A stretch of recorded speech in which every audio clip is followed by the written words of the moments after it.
On today's show, the Hawks and Pelicans soar in the play-in. Which team has a better chance to become the 8th seed in their conference? And the Spurs and Hornets lose again in the play-in. What needs to change for these teams, for either of these teams, to get out of that 10th seed next year? We'll talk about that and more on tonight's Locked On NBA. Let's go. You are Locked On NBA, your daily NBA podcast. Part of the Locked On Podcast Network, your team every day. And welcome. You are Locked On to the NBA. My name is Nick Angstadt, host of the Locked On Mavericks podcast. Thanks for making Locked On NBA your first listen every day. We are free and available on all platforms, including YouTube. Subscribe to the show. Check out the Locked On Now show on this channel as well. And joining me now, as always, on a Thursday, host of the Locked On Bulls podcast with Hayes, it's Pat the Designer. What you got for me, Pat? Hey, listen, the play-in tournament's great, and then there's the night. Let's do it. Jake and John got the good games, and here we go with ours. But there's big storylines off of both of these games, right? We have the Hawks moving on, the Pelicans moving on. Both these teams could be in the playoffs this year. Like, we could see both these teams in it. So we're going to talk about that. The Hawks win 132-103 against the Hornets. The Hornets get blown out again in the play-in game. The Pelicans win 113-103. The Spurs lose in the play-in game again this year, but put up a little fight. And I'm really encouraged by the Spurs, and I'm going to tell you why I feel like they're going to take another step next year. We will talk about that, but let's get into this first game. Or let's start with the Pelicans. Let's start with this Pelicans game, because I thought this one was a better game.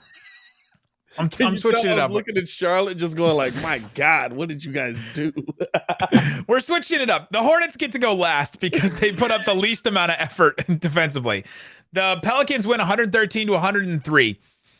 In the first half, CJ McCollum had 27. My guy going off in the second quarter. I think I said last week on this podcast that I was very confident in the Pelicans to win this game because I thought Brandon Ingram and CJ McCollum were the best two players in this game. And then, sometimes when you leave the podcast and you like the podcast ends recording and you walk away and you're like, damn, I forgot about DeJounte Murray. Like, is DeJounte Murray, should he be in that conversation? Should I have considered him more? Did I disrespect DeJounte Murray?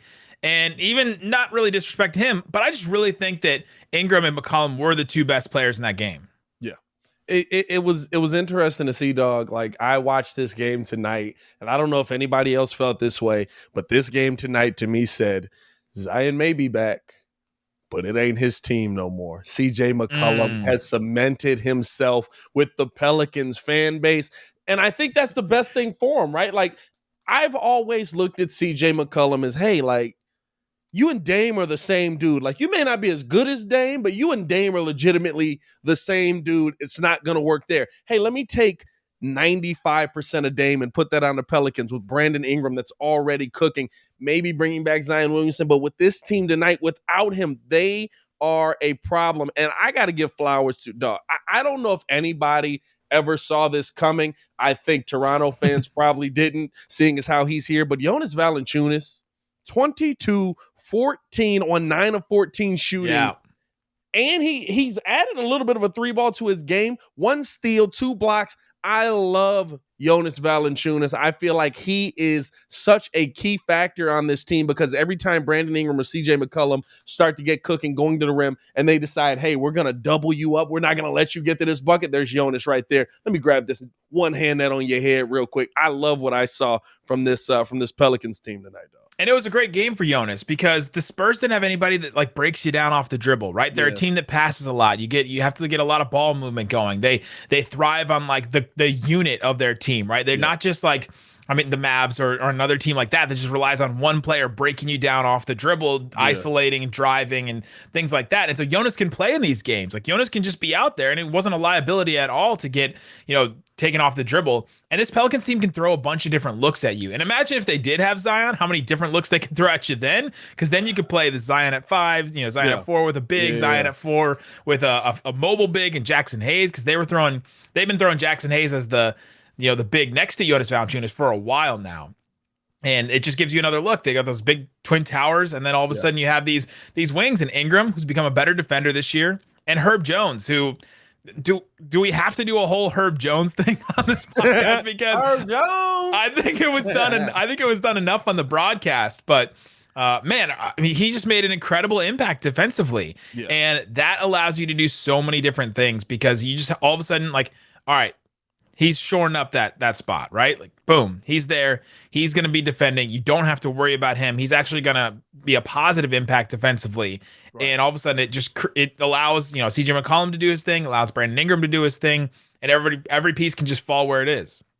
The depth of this Pelicans team is what you got to look at. I mean, Larry Nance on a lot of teams is like a starting 4-piece, like a nice, like, hey, we're going to throw you out there. You're going to be good defensively. Go get me my 10 point. He's the backup on his team. And he's coming in just now getting back.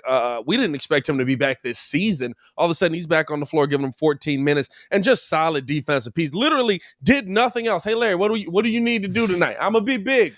I'm going to just be big. I'm large. Yep. But the depth of this team is what really gets you going. And shout out to Mr. He Can Shoot. Jose Alvarado always proving that he needs to be on the floor. Can he shoot? Yes, I can. Splash, proving he always needs to be on the floor. I'm not gonna lie to you. I'm a little upset. The Bulls got by it. I think the Mavericks got by it too. I don't remember. But I'm a little upset that we didn't get to him like sneaking and technically was a technical foul. Oh, yeah. His team crowding around him and running on the court. Well, it's just so well known now that everybody knows it's coming at this point. It's like his calling card. 6 times this year. It's wild. Him and Herb Jones closing this game out, I thought was huge. Like all of a sudden, like, okay, I know Locked On Pelicans host Jake Madison has done a whole lot of stuff about what the Pelicans have done with Zion and what the what the front office has done with Zion and all that kind of stuff. But like, is David Griffin doing a good job? Like David Griffin's doing a good job, right? I like it. I like everything that the Pelicans have done. I thought that there were I'll say this. I like everything the Pelicans have done except most of their head coaching choices. This one's worked out a little bit better than most, but they also have CJ McCollum on the team now. But like a lot of their head coaching choices down on the Pelicans is where I'm like, ugh. But I mean, listen, this team is completely. You add CJ McCollum. That's the difference of superstar level talent. Like the Pelicans weren't a team that people were worried about before this. The Pelicans weren't even on the trajectory of getting into a play-in game. And yet here we are. And they're winning a play-in game. And it didn't look like they belonged in the play-in game. I'm not going to lie. For them moving forward, like you said, they're soaring. They are flying right now. And I can't be mad at anything they do, man. Like keep it going. Keep rocking with it. I think the biggest question mark, and I'll ask you, dog, like, is this Spurs team going the right direction? Well, we got time for the Spurs. I want to hang out with the Pelicans a little bit more because this Spurs team, I think they're going in a direction for sure because they've had some setbacks the last couple of years, obviously. Yeah. But with this Pelicans team, I love that they don't have a point guard. They have CJ McCollum. They have Brandon Ingram, who have both been pseudo point guards in the past, right? Yeah. CJ McCollum, you just mentioned, like he can handle the ball. He can distribute a little bit. Brandon Ingram, the best moments he had with the Lakers was when he was used as a point guard, right? And then the best moments he's had as a Pelican in past years was when he was used as a point guard, when he was used as the primary ball handler, distributor, and all that. And so I'm happy to see where they're going right now. They brought in Devontae Graham, and like he didn't really factor in at all in this game. That was like their big acquisition over the offseason. And yeah, he didn't really factor a lot in there because guys like Jose Alvarado and Herb Jones and Trae Murphy. Trae Murphy didn't do a ton in this game, but he's factored in this season. Yeah, those guys have stepped up. CJ McCollum, the insertion of him really put Devontae Graham back, but it's those extra moves. You hit on like 4 players. You add 4 players to your rotation in a given season, and that's usually a pretty good sign that your team's going to do something. I like I said, for me, like I think the Pelicans' biggest change that we've seen with CJ coming in is the downhill attack. Like Brandon Ingram kind of became the mid-range assassin, right? Like we all like when he went there, we were like, oh, is he going to be the next KD? Is he going to be the next KD? And then he's a nice, great value version of him. Like I still get the good use out of him, but he ain't KD. But for me, like I look at Brandon Ingram now in this game, and I'm like, he's driving a lot. He's attacking the bucket quite a bit. And I think that's a wrinkle to his game, that adding CJ there, because now everybody's going downhill. Now you've got so many weapons that you can go to. Like you said, man, like Jackson Hayes, Herb Jones, Jonas Valanciunas. Like there's so much there that's added. And especially like with CJ coming down on the drive and kick now, adding that into what the Pelicans do, I'm really excited. I'm going to be real with you. Like, you watch Zion and you're like, Zion's amazing, but I want to see a full season of this, and I almost want to see a full season of this without Zion, because Jonas is giving me 22 and 14 right now.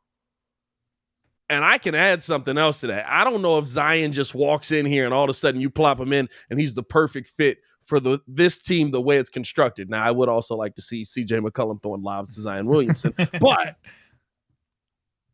I don't know, dog. Does Zion just plop in here and be good?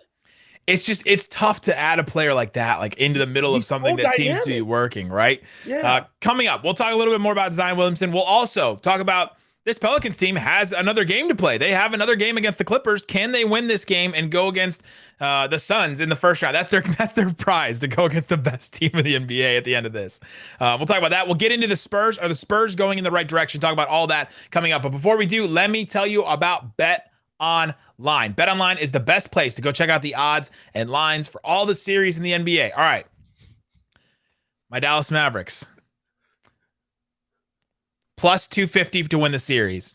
The Jazz plus 300. That line's already moved. It's not as bad as, say, the Bucks over the Bulls right now. Okay, all right. Bucks are a minus 1,400 favorite. The Bulls are a plus 800. That's a big gap right there. Yeah, pretty big. Celtics minus 150, Nets plus 130. That's actually the closest series. Nets and Celtics. That one's pretty wild. Raptors, Sixers. The Sixers are a minus 170 favorite. Are you feeling an upset there with the Raptors? 100%. If you are, go ahead and put it down. Get the odds before you're going right there. Check it out on BetOnline. They have all kinds of series props and things like that. Milwaukee versus Chicago. The correct score: Bucks 4-1. They win the series in 5 games. It's plus 185. What do you think what do you think of the odds for the Bulls to sweep the Bucks? Plus heaven. Plus 10,000. You can get it on BetOnline. So go check it out. It's BetOnline. It's where the game starts. Thanks for making Locked On NBA your first listen. Now make your next listen Locked On Mavs, Locked On Bulls. Go check out those episodes today. Great stuff from both of us. Nightly recaps of every NBA game on the Locked On Now podcast. Check them out wherever you get your podcasts and on YouTube. All right, last thing here with the Pelicans. They're going to go play the Clippers now. And the Clippers look like a team that everyone was seeming to pick them against the Timberwolves, and everyone was saying, oh, they're going to go face the Grizzlies, and then if they face the Grizzlies, they could even win. But now Pelicans versus Clippers. Who you got? You know, this is a tougher pick than I thought it would be because of how on a string the Pelicans played tonight. I, 1, didn't expect the Clippers to be here, and 2, I was like, yeah, the Clippers will beat whoever they go against. But the Pelicans really showed me something tonight, right? Like, the depth of this team, the ball movement that this team showed, that there were multiple weapons that they could go out there and go after. Now, granted, they were going up against a young San Antonio team that's not going to play defense like Paul George and them boys are, like, that's not going to have that same level of expertise. And I think the big thing that you have to lean on is experience here. And so because of that, for me, I'm still going to go with the Clippers, but this is now a much closer game to me than I thought it was going to be. I thought whoever came out of this, okay, they get to the next one and they're going to get smoked. But like, I really feel like the only thing that's tipping the scale in this sense is maybe not talent, even though this Clippers team is way more talented than they were last year. And they took the Suns to 6. But in this situation, I think it's just the experience of being there before. Like this Spurs team, I feel like there was a little bit of that, right? Like you heard Pop tonight say like, hey, we're playing real young. We're playing like the young guys tonight. And so like you can tell even Pop understands like experience means something in these moments. CJ McCollum's been in these moments. He's been in these big moments, big play games. I think Valanciunas has been in these moments before, big play games. The Raptors. I think that's about it on the team, but at least having those guys there makes the difference where nobody on the Spurs really has. On the Clippers, you can't, like, that whole team has been in big moments. Yeah. Norman Powell was a part of the Raptors. Robert Covington was on Philly in their playoff run. And the Rockets. Everybody on that team has been in those moments. So for me, I think that the experience and the talent will tip the scales in the Clippers' favor going into this. We said the same thing about the Timberwolves. We said the Clippers would absolutely win that game because of the Timberwolves if you pick that game. And that was sort of the argument there. It was just wild to see that Clippers team fall. The Timberwolves slowed it way down. The Clippers shot 45% from three and still didn't win that game. I thought that was wild. They turned it over 17 times. And I think that if you get into a shootout where it's just like, all right, who's the best in the half court?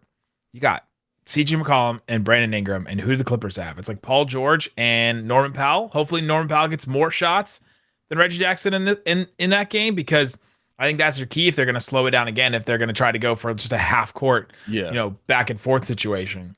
But yeah, both these teams, this game on Friday night is going to be fun. I'm excited for that one. I think the biggest thing you got to look at with it is like how much, like, I feel like we saw the Clippers there's still, does it seem to you like they're still trying to get used to the fact that Paul George is back? Like, there's a lot of like, hey, Paul, take the ball, do what you do. We're going to get out of your way. Yeah, Instead of the ball movement that we saw before where Reggie Jackson was cooking. And then on that same side of things, like, I mean, this is probably, as crazy as it is to say, this is probably the best coach game we've seen of the 4 games. We've seen a lot of poor coaching in this play-in tournament. Ty Lue didn't have a good game against the Timberwolves. Had an awful game in that, and I mean, neither did Chris Finch with the whole Karl Anthony Towns thing and how they kept him out there and all that. I mean, there's been some weird decisions made. That's what I mean. So, like, I think Ty Lue's actually a good coach. And I think that'll play a little bit into this. But I mean, like, if we kind of see the Clippers, I can see a scenario where the Clippers get beat if you see them just kind of like look at Paul George and you're like, okay, do Paul George stuff. And that's kind of what we saw. I mean, wouldn't you agree? Kind of like they got a shot in that situation, right? Oh yeah, for sure. Both teams. I'm interested to see actually if BetOnline has a line for this. Coming up, they don't yet. They have Atlanta. Quick. They're pretty quick. They have Atlanta Cavs already, but they don't have the Clippers in this. But CJ McCollum is going to go back against Norman Powell and Robert Covington, his former teammates. So that's sort of a little rematch there. The other thing we should mention is the Pelicans opened the year 3-16, made it to the play-in. They could still be the 8th seed. That's pretty incredible for that team to get this far. Last thing. Actually, I'll say that for the end. Let's move on to the San Antonio Spurs. They lose this game, but they had some fight in them, right? They went down 20 in the third quarter. That third quarter run by the Pelicans really seemed to put them out of it. Didn't seem like they were going to come back at all, but they go on a 16-1 run in the fourth quarter. They cut it to 8, I think was the closest they got to it. And that was even surprising, right? They struggled with DeJounte Murray getting 3 fouls early. Jakob Poeltl had 2 fouls early. They were just really taken out of their game at that point. They're not a super deep team. Like they rely on those 5 guys in their starting lineup to really play well, right? They rely on Murray, Poeltl, Devin Vassell, who carried them a little bit in this game, and Keldon. And then throw in either Josh Primo or Trae Jones or Lonnie Walker, or maybe sometimes Josh Richardson. Like they throw in one of those guys every once in a while. And they rely on the 5. And when one of those 5 is kind of taken out, or 2 of the 5 is taken out, it seems like they really struggle in that. Pop mentioned how they went down, they come back. It seems like something they do all the time. But I want to focus on this. This Spurs team last year lost in the play-in to the Memphis Grizzlies with Ja Morant, Dylan Brooks, Jonas Valanciunas. So Jonas Valanciunas has knocked out the Spurs 2 years in a row on 2 different teams. I thought that was funny. But last year, the Spurs team that played in 2021 was DeJounte Murray, Poeltl, Keldon Johnson, Lonnie Walker. But then the other starter was DeMar DeRozan. Now think about all that we've seen from DeMar DeRozan this year. He's probably going to make an All-NBA team, all that kind of stuff. You take DeMar DeRozan off of this team, and you also take Patty Mills, who was on the bench for that game last year, Rudy Gay, Gorgie Jang, and Derek White did not play in that game. You take all those guys off the Spurs, and they still end up in the same spot as they are last year. To me, that's so much on the development of those young guys. That's why I think they're going in a good direction. I think it's tough for me, right? Because like I agree that they're going in a good direction, but the biggest thing for this Spurs team would have been winning this game and having a shot to get to the playoffs where that pressure's really like, okay, we actually can get here, because we're dealing with the bull on the bull side of things. Same thing. Like, we're going into this, and the BetOnline has the odds that way. The Bulls have no idea what the playoffs are like. You got a couple guys on this team that know, but like as a team as a whole, they have no idea what the playoffs are like. I think that's a key for this Spurs team to kind of take that next step. There's a ton of talent on this team. Like I said, I love Devin Vassell. I've always been a fan of his since he came out of FSU. Podol's a nice piece on this team. DeJounte Murray's an all-star. He had a tough night tonight, but I mean, he's an all-star. There's a lot of talent on this team, but it feels like that seasoning of like, hey, this is what we're actually playing for. This is what these moments mean. This is what, and like I said, the experience tonight, it seemed like CJ McCollum, right? Like, even when the Spurs start creeping close, yeah, it felt like CJ McCollum was like, all right, guys, let's put him away. We're done. Let me hit this mid-range shot. Let me hit this mid-range shot and just put him down. Yeah, this Spurs team is, I think, a little ahead of schedule. This should be a team that is like tanking and trying to get a better, draft pick. And Pop was like, we're not going to do that. Like, we're not going to deal with that. And so we're going to take these young, and they have such young players like Josh Primo. It feels like Pop was like, we made the playoffs. What the heck? We're still playing. There's one more of these. This team is so young. Josh Primo, the youngest player in the NBA, 19 years old this year. Lonnie Walker, 23. Devin Vassell's 21. Keldon Johnson, 22. Murray and Pirtle are 25 and 26. They're a little bit older, but still, younger guys in the NBA. So I think this team is a little ahead of schedule.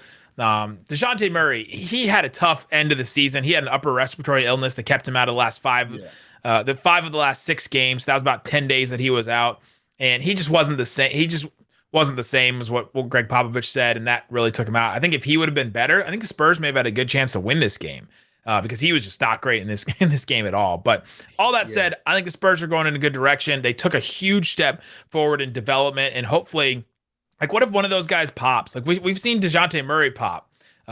Pun intended, I guess, with the word pop. Like, what if one of those guys, Keldon takes a step forward. Devin Vassell, who was really good at times in this game, takes a step forward. What if Josh Primo takes a step forward, and one of them takes the same kind of leap like DeJounte Murray did? Then all of a sudden the Spurs are getting out of this game next year. Yeah, I like the Spurs. I like the direction they're going. I think the biggest question mark is Pop.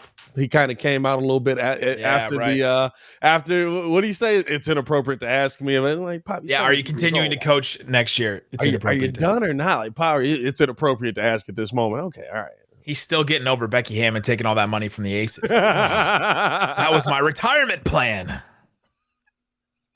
I have my 401k in her. All right, coming up, we got the Atlanta Hawks moving on to face the Cleveland Cavaliers and the Charlotte Hornets. Guys, what are you doing? We'll talk about that and more coming up. But before we do, Pat, you got your glasses on. Let me tell you about my glasses. Shady Rays, an independent sunglasses company that gives you the features of $200 sunglasses for a fraction of the price. Polarized lenses, well-constructed, durable frames. Feel those? Durable.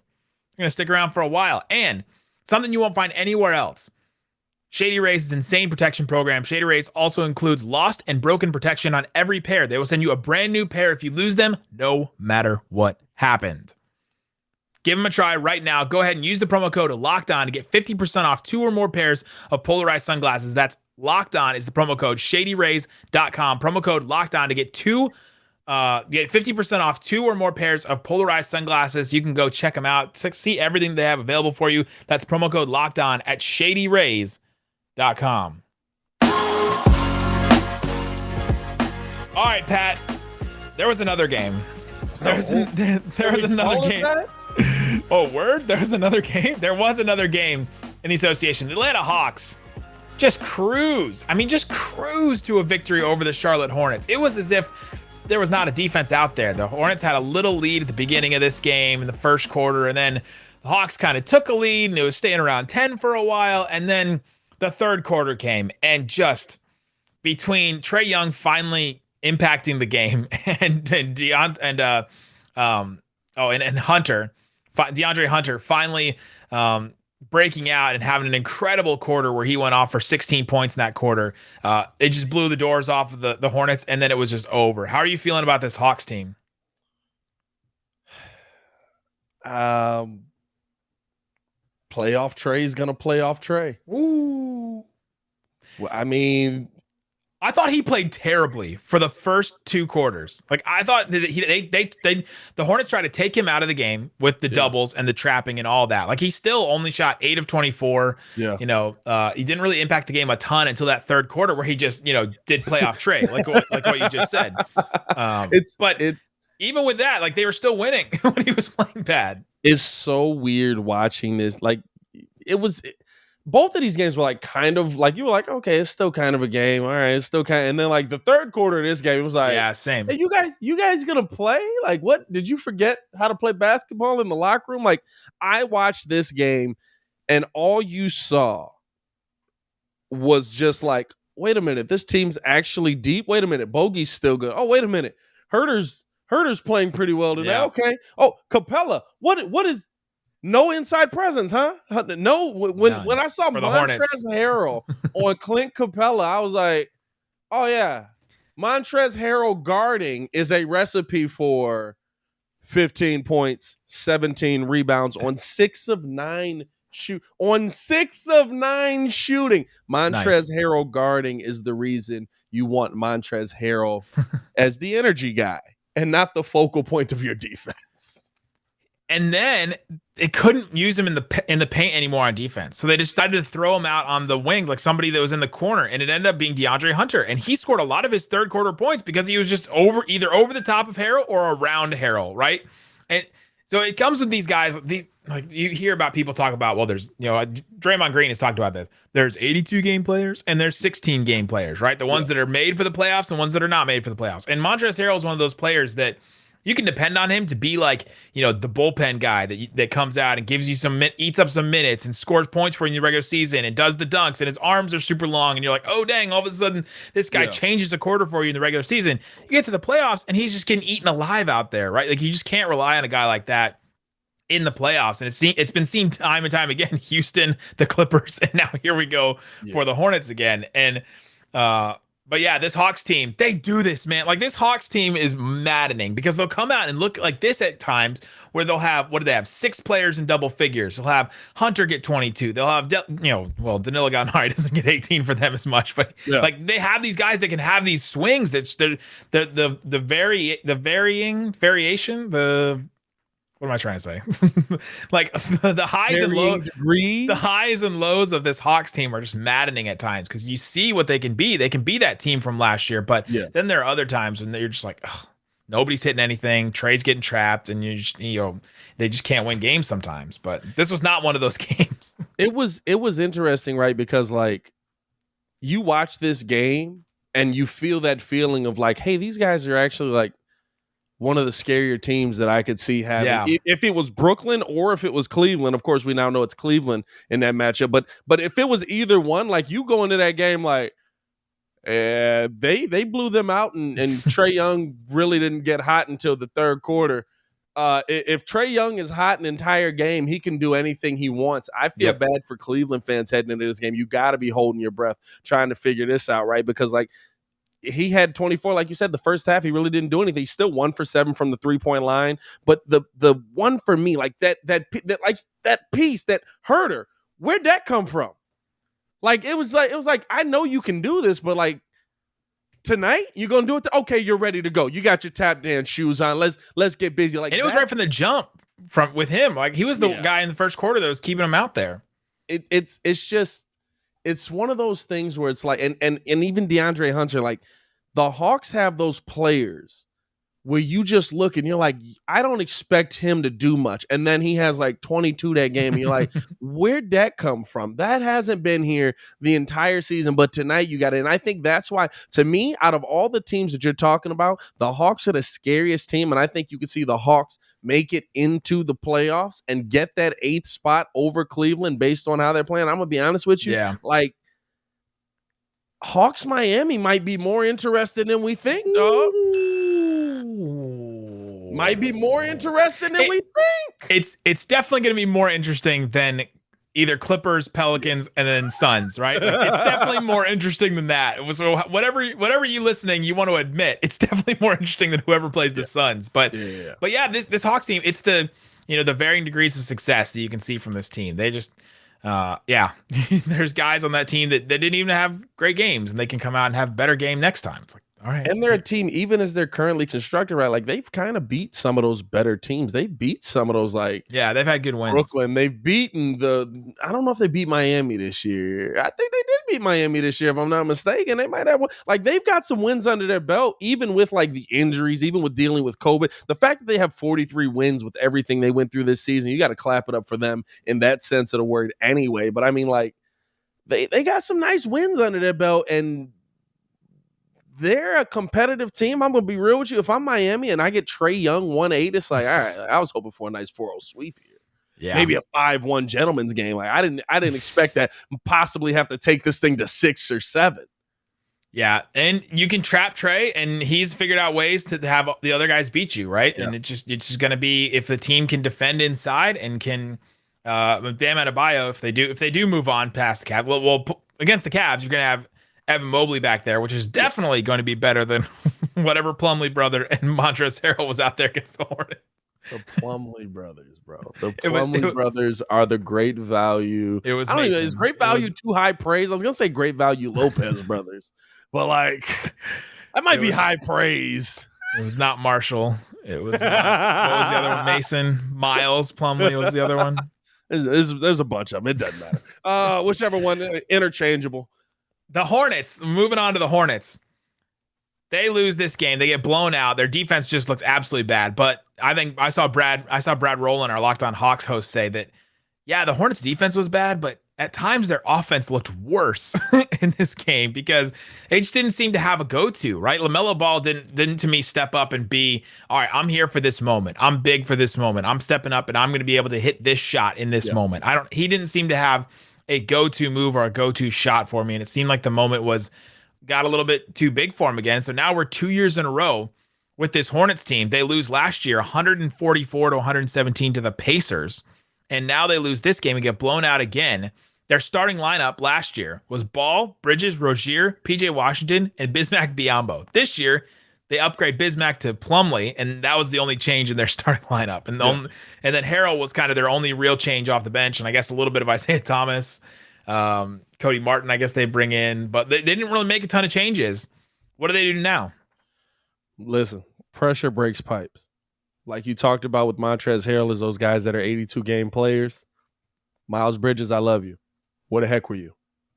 What were you doing, bud? He was getting double text and getting ejected, and then you know what I'm saying. And at that point, at that point, it's a blowout, and you're just pissed that you're in the game and you're ready to go. I'll be honest with you, you got to go sit in Jordan's office after this. That's a tough one. First, though, you got to go sit in Jordan's office after this loss 2 years in a row.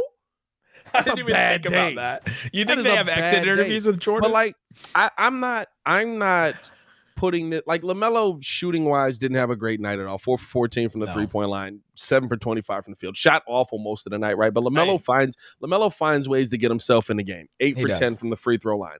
I can live with a player doing that because you're doing so much on every other part of the court. You have to find Terry Rozier.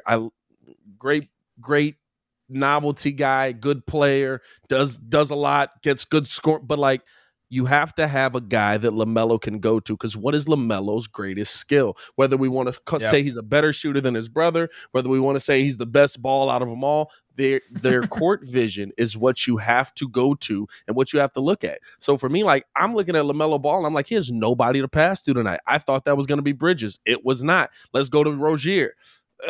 Let's go out to PJ Washington. Let's maybe not. You know what I'm saying? Like PJ Washington had a good game in this one. He was the only one, but he's not your go-to scorer like Miles or Rozier. Right. Is. So like for me, I'm like, you don't have, and I get that you thought that was going to be Gordon Hayward, but listen, that shit has sailed for me. Like Gordon Hayward hasn't been that guy for LaMelo Ball since LaMelo Ball's been in the league. don't think with age he's going to be that guy starting next season. You know what I'm saying? So you got to go find him another number one. And please don't go get, like, I'm a Russ fan. Don't go get Russell Westbrook. For what? Like, what are we doing? That's the big rumor around Charlotte. Charlotte might be interested in Russell Westbrook. Why? Yeah, they just watched him give up how many points in the paint, and they're just going to go get Russell Westbrook. That's going to be their fix. We need that energy. Let's take the ball out of LaMelo's hands more. Yeah, dog. I don't know, man. Like, for me, you got to find LaMelo somebody else that can be a go-to guy along with him. I think it improves LaMelo's game. I think he can improve somebody else's game. Even if you go get a guy that's like a mid-level guy that puts him on the next like, but you have to have somebody. Like, you can't come into another season. Essentially, I don't see them moving up in the standings next season. Do you? Do you think that this team like takes a leap based on what we have right now? Like, I get if they add somebody, but yeah, it's tough. Yeah, unless Bridges Bridges kind of made a leap this year, right? And we didn't say unless Gordon Hayward comes back healthy again next year, they take a step forward. But like that Cavs team isn't going anywhere. The Bulls aren't going anywhere. Like all the teams above them aren't really going anywhere. That we and know the Hawks of. were below them, and they ain't going nowhere. Yeah, well, they finished the season tied. So yeah, like they're right there with them. They're not going to be there. We think the Knicks. No, never mind. No, we don't think the Knicks. No, we're good. We don't think the Knicks. We don't think the Knicks at all. We don't think about them at all. But yeah, sorry to lock on Knicks. First off, they got to find. I'll send you a bottle. They got to find another. They got to find another go-to guy. Yeah. Whether it's, package a couple of those guys to get a number two next to LaMelo. Or do you put this on LaMelo? Well, like it's tough for these younger guys, right? When they get into a game like this, you want to see them do what Anthony Edwards did, right? Let him step up and be like, "Hey, this is my moment. I'm taking this right now. I'm taking this game." You wish that you could see that from, but LaMelo, you were right that LaMelo Ball did have an impact in this game for sure, right? Like he did find a way to score, find a way to 8 assists, 8 free throws, like that. That's solid stuff he's contributing to this game, but he didn't find a way to win the game. Right. I agree with you. I feel like you gotta. I don't know. That 8 assists needs to be 13, 14 for me. Well, they shot 13 of 41 from 3. I'm assuming he's gonna have some potential assists in this game. Yeah, no, I get it. That's what I'm saying. Though, like he needs somebody else that is like, hey, LaMelo and it can't be LaMelo and Terry Rozier. All right, see you in the play-in next year. Yeah. Man, there you go. That's what we got on the play-in. So coming up on Friday, we got some great stuff. Good games. I'm really excited for those Friday games. I think they should be pretty good. You have the Pelicans versus the Clippers. You have the Hawks versus the Cavs, and then that'll determine who the 8th seed are. And then the playoffs are starting. Next week, we'll have playoff games. Guys, stick with us. Subscribe to the Locked On NBA podcast wherever you get your podcasts and on YouTube. Listen to Locked On Mavs, Locked On Bulls. Check out those shows. Guys, thanks so much for listening to Locked On NBA. Boom. Peace.